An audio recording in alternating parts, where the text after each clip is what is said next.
بارپرسێکی باڵای حکومەتی هەرێم ئاشکرای کرد ئاگاداری بڕینەوەی دارەکانی سنووری بادینانن. فەرماندەیەکی ساربازی پارتی دەڵێت ئەگەر پەکەکەش لە هەرێم نەمێنێت تورکیا هەر مەبەستێتی خاکی کوردستان داگیر بکات. شەڕ و پێکدادانی سەخت لە نێوان سوپای تورکیا و گەریلاکانی پەکەکەدا ڕوویدا. سڵاوتان لێبێت و هەواڵی ڕۆژتان پێشکەش دەکەم. بارپرسێکی باڵای حکومەتی هەرێم ڕایگەیاند دەربارەی بڕینەوەی درەختەکان ئاگادار کراینەوە کە هەندێک ڕێگای سەربازی بۆ ئەو ناوچانە ڕادەکێشن. لە ئێستادا بڕینەوەی دارەکان ڕاگیراوە، بەڵام ئەگەر دەست پێ بکرێنەوە هەڵوێستمان دەبێت.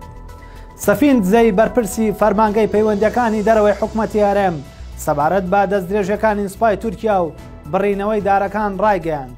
ئەوە کارێکی زۆر ناڕەوا و ناپەسەند و دوورە لە هەموو عورف و عاداتی دیبلۆماسی و دراوسەیەتی و بە هەموو شێوەیەک قبول کراو نییە و ئێمە ناڕەزایەتی خۆمان بە چەندین ڕێگای تایبەت و فەرمی داوەتە لایەنی تورکی.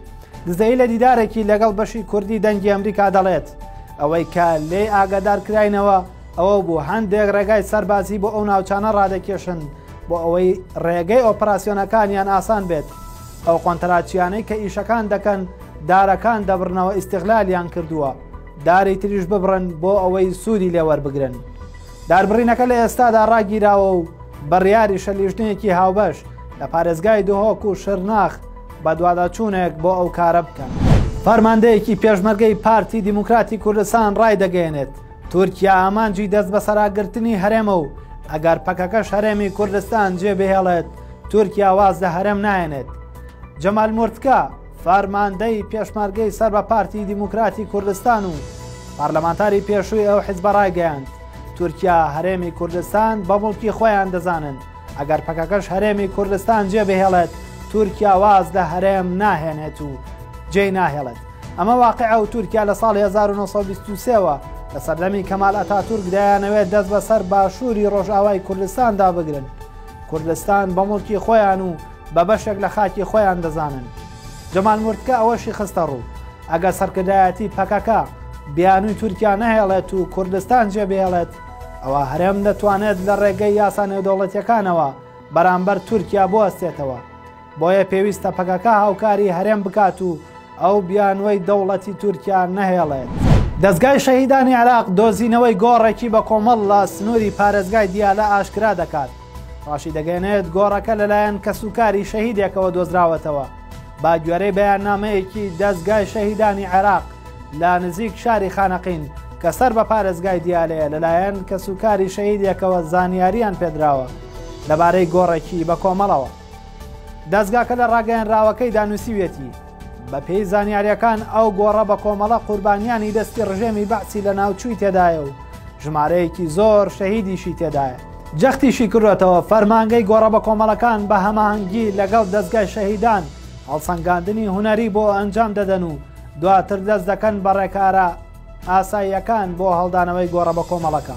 جوڵە سیاسیەکانی ڕاوتی سەدر کە موقتەدا سەدر سەرۆکایەتی دەکات بۆ بەدەستێنانی زۆرترین کورسی پەرلەمانی عێراق دەستی پێکردووە بۆ ئەوە شاوی لە پارتی دیموکراتی کوردستانە. هەفتەی ڕابردوو شاندێکی باڵای ڕاوتی سەدر سەردانی هەرێمی کوردستانی کردو لەگەڵ پارتی دیموکراتی کوردستان پرسی هاوپەیمانی لە هەڵبژاردننی پێشوەختەی پەرلەمانی عێراق تاوتوێ کرد. بە گوێرەی میدیای عێراقی سەدرەکان چاویان لە بەدەستێنانی 100 کورسی پەرلەمانە و دەیانەوێت کورد و بە تایبەت پارتی بۆ هێنانەدی ئەو خەونە هاوکاریان بن. ڕیاز مەسعودی پەرلەمانتاری هاوپەیمانی سائیرون لە ئەنجومەنی نوێنەران ئاماژەی بەوە داوە سەدرەکان پرۆژەیەکی سیاسی گەورەیان هەیە و دەیانەوێت بۆ قۆناغی داهاتوو بڕیار لە سێ سەرۆکایەتەکەی عێراق بدەن. ئەم هەوڵەی سەدرەکان لە کاتێکدایە پارتی بە ئاشکرا و لە زاری بەرپرسەواڵەکانیەوە ئاشکرای کردووە ڕەوتی سەدر نزیکترین لایەنن لەوانەوە بۆ دروستکردنی هاوپەیمانەتی بۆ پێکێنانی حکومەتی داهاتووی عێراق. شەوی ڕابردوو شەڕ و پێکدادانێکی سەخت لە گوندی کێستە لە نێوان سوپای تورکیا و گەڕیلاکانی پەکەکە ڕوویدا و تورکیا قورسترین چەکەکانی خۆی بەکارێناوە. بە گوێرەی و زانیارانەی لە سەرچاوەیەکی ئاگادارەوە دەست شارپرێس کەوتووە.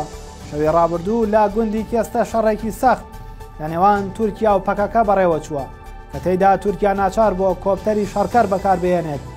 سەرچاوەکەی شارپرێس باسی لەوەش کردووە تورکیا بەچڕی بردومانی ڕز و باخەکانی گوندەکەی کردووە و یەکەم جارە بەو شێوە بەرچاوە کۆپتەری شەڕکەر بەکاربێنێت. هەرچەندە تا ئێستا قەبارەی زیانەکانی هێرشەکەی شەوی ڕابردووی تورکیا نەزانراوە، بەڵام وەک سەرچاوەکەی شارپرێز وتی تورکیا ناچار بە پاشەکشە کراوە. هەواڵەکانتان پێشکەش کرا، کامەران بن.